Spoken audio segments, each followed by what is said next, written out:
In 1955, Albert Einstein wrote a letter to the family of a close friend who had just died. He said, "The distinction between past, present, and future is only a stubborn illusion." Decades earlier, his own equations had revealed that time doesn't behave the way we think it should. It bends, it stretches, and it depends on how you move. Two people in different places, or moving at different speeds, don't agree on what's happening now. There's no single moment that everyone in the universe shares, which means the past and the future might not be gone or waiting. They might still be there, right now. This leads to one of the strangest consequences in physics, a theory called the block universe. It says that time is like space, already mapped out. Everything that ever happened or will happen exists together in a four-dimensional structure. The reason you don't notice it, your brain experiences time as a sequence, not a whole. If the flow of time, if our subjective sense of the flow of time is an illusion, we have this clash between physics and neuroscience because we live in the block universe. And this comes in large part from relativity. We live in an eternalist universe in which the past, present, future is equally real. Think of a movie reel. All the frames already exist, but the projector light only shows one at a time. Your consciousness works the same way. It scans through moments, one frame per second, but the rest of the film never disappears. It's just not lit up right now. This isn't a metaphor. According to Einstein's math, it's the natural conclusion. And it gets even weirder. Now imagine this. You and a friend are walking down the same street. You're just a few steps apart. Nothing feels different. But according to Einstein's relativity, even that tiny motion, if you're walking in opposite directions, creates a slight tilt in your personal experience of time. And that tilt affects what you each consider to be happening right now, in places far beyond Earth. Like the Andromeda Galaxy, 2 million light-years away. In your frame of reference, a major event might have already started there. In your friend's frame, it hasn't happened yet. Neither of you would notice, but physics say you now disagree on what's real, in the same moment, in the same universe.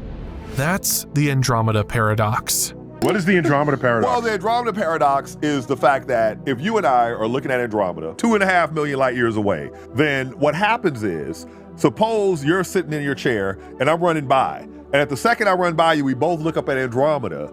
Because I'm moving and you're stationary, we're gonna see events that are days apart. How far away from me are you when you're running by You're in the same place? We're in the same place, essentially. And the thing that you see and I see are days apart. Days apart. Because of our physical perspective? Motion changes the perception of time. If two people standing side by side can disagree on what's happening in a distant galaxy, the idea of a universal now starts to fall apart. The Andromeda Paradox, first proposed by physicist Roger Penrose, reveals just how fragile our sense of time really is, and the numbers don't lie. According to special relativity, even a small change in velocity alters your slice of space-time. It's not something you feel, but mathematically, it shifts which events lie on your now line, especially when you project that line across cosmic distances. Imagine this. You pause for a moment. Somewhere far away, an alien civilization decides to send a signal toward Earth. For you, that decision has already happened, but for the person next to you, walking a little slower or faster, it hasn't yet. So on the Earth, we're all in the same now, but it's just this. Proxima b, which is the closest star, had its own now.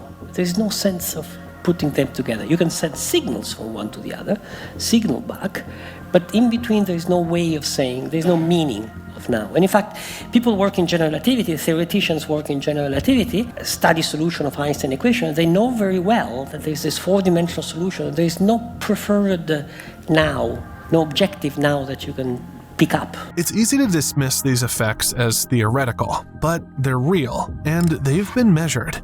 We've seen this with satellites. GPS systems must constantly correct for time distortions caused by motion and gravity.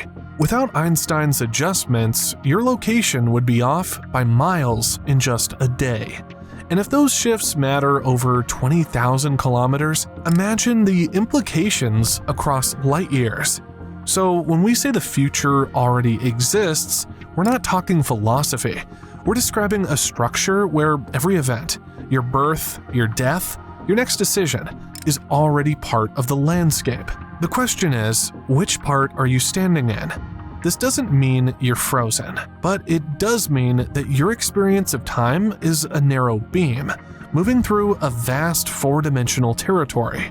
And if time works like space, then every step you take reveals a different section of that terrain. Not because it's being created in real time, but because it's already there, waiting to be seen. The paradox isn't just about galaxies. It's about you, your now, your choices, and how they might already be part of something much larger and much stranger than anyone expected. If time isn't something that flows, but something that simply is, then where are you really? That's where the block universe hits harder than any sci-fi theory. Because if every moment exists, then the future version of you already exists too. Not metaphorically, not as potential, as part of the structure. It doesn't mean you're locked into fate. It means your future is already written, just not yet experienced by the version of you watching this video. So we automatically, right from the start, treat time and space differently. We treat space as somehow more important or relevant to what the universe is, whereas time is just a label that tells us which moment of the universe we're talking about. In this video, you're like a needle on a record. You experience one groove at a time, but the entire song, the full track list, is already pressed into the vinyl. When you make a choice, you don't generate the future, you navigate it. The options were already there. Your movement reveals one path, but the others don't disappear. They're part of the structure too. This might sound far-fetched, but it's exactly what relativity demands. Once you accept that simultaneity is relative, that different observers have different nows, then you can't see that one moment is more real than another. So if your childhood still exists in one part of the block, and your future old age exists in another, which one is the real you? Here's the twist. You don't exist at a single point. You're a space-time worm, a stretched-out line through the block.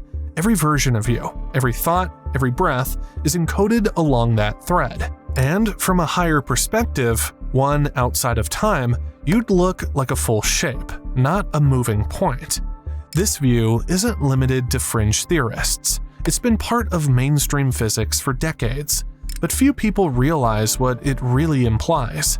If your future already exists, then maybe what matters isn't whether it's real, but how you decide to show up when you get there.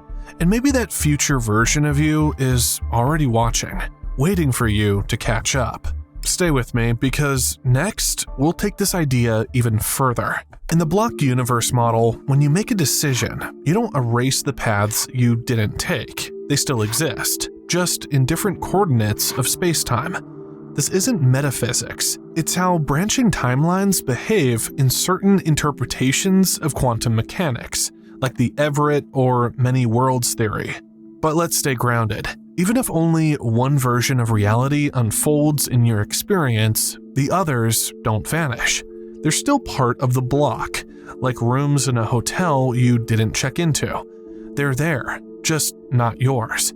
There are going to be a lot of split versions in the future. But if we're at a point now, and if we go forward, there's more possibilities. Each one has their own past. In space-time, they all exist. Every possibility that ever was or ever will be, trillions of times a second, they all exist. Now, here's where it gets interesting. If you zoom out far enough, your timeline doesn't look like a straight thread. It's more like a fractal, a branching structure where each moment leads to multiple possibilities, each forming its own path. Not infinite, but more than one. Always. These branching paths are shaped by your choices, but also by randomness, probability, and outside events. They intertwine, they rejoin, some die out, others amplify. So why does this matter? Because it means you're not navigating a flat road. You're exploring a dense, living terrain of paths, some visible, some not. The past you remember is one path, but there are versions of you just slightly off course. One chose differently last week, one missed that train, one never made that phone call. You'll never meet these versions, but they're not fantasy. They're embedded in the same 4D geometry that holds your current self. And this fractal structure doesn't just apply to your personal life, it applies to all systems, from atoms to economies to galaxies. If time is space and choices carve trajectories, then the universe itself is a tangle of timelines, branching, looping, and crossing in ways we've only begun to understand. You're not a line, you're a network of possibilities, and that changes everything. If every moment, past and future, already exists in the structure of space-time, then what exactly are you choosing? This is where philosophy crashes into physics. There are 3 major theories of free will, and each one reacts very differently to the idea that the future might already be there. First, there's libertarian free will. It says your choices are not predetermined. You could have done otherwise at any moment. You're a true agent, not just reacting to causes. But in a block universe, this runs into problems, because if your future already exists, even just structurally, how could you have chosen differently? Of course, we all make choices. We are parts of nature. We make choices every day, thousands of choices every day. The idea of determinism does not deny the obvious empirical fact that we are always making choices. What it denies is the abstraction that we call the could have been. I could have chosen differently. Then I would say you could only have chosen differently if you were different. Nature was what it was. So the could have been is an abstraction, and I think it's a fantasy. Second is hard determinism. It claims that free will is an illusion. Everything you do is the result of prior causes, genes, environment, physics. The block universe seems to fit this view. Your life is like a film reel, every frame fixed, playing in order, but already complete. But the illusion of free will is an illusion in that as you pay more attention to your experience, you begin to see that it's totally compatible with an absence of free will. You don't know what you're going to think next. You don't know what you're going to intend next. Third is compatibilism, a middle path. It says determinism and free will can coexist. You may not control the universe, but you still act according to your intentions. Your choices are yours, even if they arise from a chain of cause and effect. This is the view most modern philosophers and physicists lean toward, not because it's perfect, but because it matches what we experience. We feel free, but everything seems causally connected. Now, here's the twist. In a static universe, free will might still be meaningful, just not how we usually imagine it. Imagine a mountain range frozen in time. You're not climbing it in real time. You're unfolding your path through it. The terrain is fixed, but your experience of it is real. Your intent still matters. It's just part of the structure.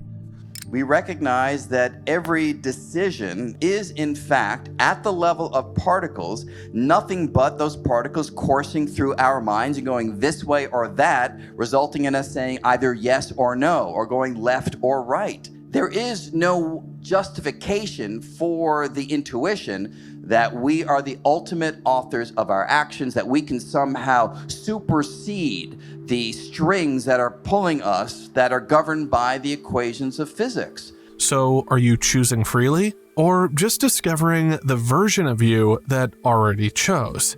The deeper we look into the fabric of reality, the more time itself stops behaving the way we thought. Take GPS satellites. They orbit Earth at high speed and far from its surface. According to Einstein's theory of relativity, both their velocity and the weaker gravity they experience affect their clocks. Without correction, GPS would drift by about 10 kilometers per day. The only fix, adjusting their time to account for relativistic effects.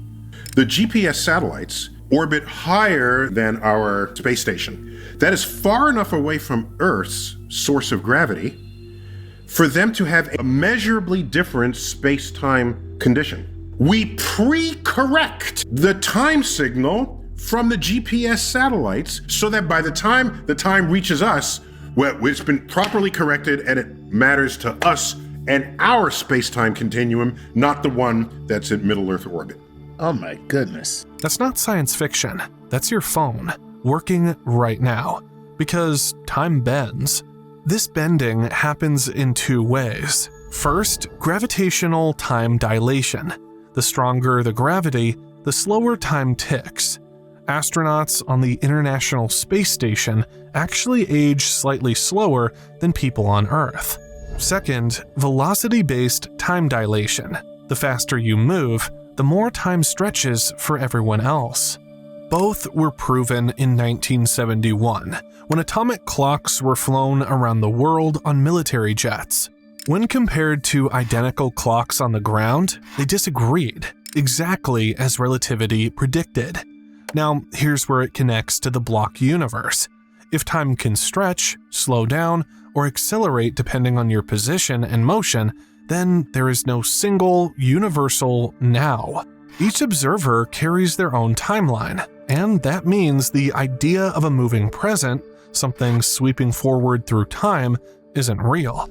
All moments exist, but you experience them differently depending on where and how you move.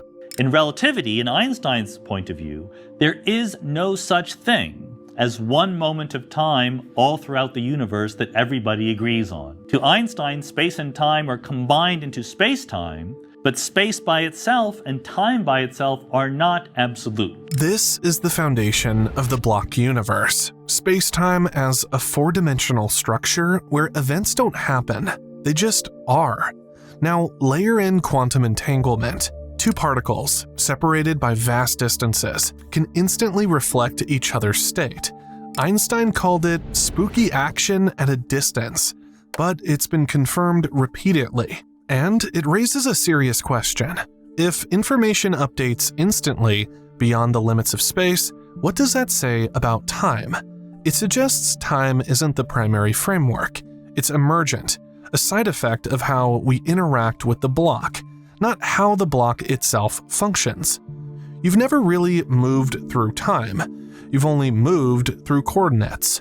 In 1949, Kurt Gödel, yes, the same Gödel who shattered mathematics with his incompleteness theorem, sat down with his friend Albert Einstein and proposed something strange. He had found a solution to Einstein's equations of general relativity, a rotating universe where time loops back on itself.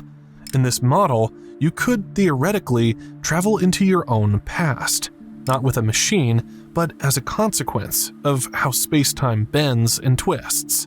Einstein was shaken. He said Gödel's model, though mathematically valid, disturbed him deeply, not because it was wrong, but because it might be right. Here's the issue. If time travel is possible, even just in theory, it implies that past and future are equally real. You can't visit something that doesn't exist. That's why Einstein once wrote, in a letter after his friend's death, "For us believing physicists, the distinction between past, present, and future is only a stubbornly persistent illusion." He wasn't being poetic. He meant it. Einstein's equations don't need a flowing now. They work just fine without it. And Gödel pushed this idea further. He believed that our psychological sense of time, this feeling of moving forward, is a human projection, not a feature of the universe. So what does this mean for your everyday life? It means that from the standpoint of space-time, your birth, your death, every moment in between, they all coexist. Just as every location exists in space, every event exists in time. It's only your consciousness that's locked into one slice at a time. Imagine watching a film frame by frame. That's how you live. But the real is already complete. This wasn't science fiction. It came from the two minds who redefined logic and gravity in the 20th century, and they were both whispering the same thing. time might not move. You do. And if time is static, then what do you call change? Growth, memory, even choice might just be the unfolding of a path that's always been there. Psychology has long known that our perception of time is elastic. When you're in danger, time seems to slow down. In flow states, it disappears entirely. In deep meditation, the present can feel infinite. And in dreams, entire hours unfold in seconds. The way we estimate duration has a lot to do with how much memory we've laid down, how much footage we have to draw from. Why does time speed up as you grow older? Well, it's because when you're a kid, you're trying to figure out the rules of the world, and everything is novel to you. As you get older, you've figured out the rules of the world, which is advantageous for operating in the world. Things aren't that novel to you anymore. You've sort of seen all the patterns before. And as a result, when you get to the end of an adult summer and you look back, there's just not that much new. Your brain doesn't measure time like a clock. It constructs it out of sensory input, emotion, and memory. And sometimes it loses the thread. But there's more. In near-death experiences, people report seeing their entire life in an instant, not like a movie, but all at once. Simultaneity, outside time. These aren't just anecdotes. Studies at NYU Langone, the University of Michigan, and others have recorded bursts of neural activity just before and after clinical death. Brainwaves normally linked to consciousness, memory, and vision spike, despite no blood flow. That entity we call the human mind, consciousness, does not become annihilated just after a person has died. That entity continues. And it continues even when the brain does not seem to be functioning, raising the question that consciousness may be a separate entity from the brain. What's being processed and where? Some neuroscientists speculate these final surges are just dying noise, but others aren't so sure, because the experiences described often defy time entirely, realer than real, as if they step outside the linear flow.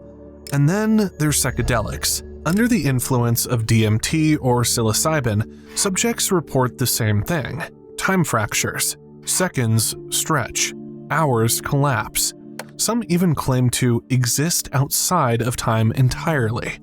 And people have also reported losses of concept of time.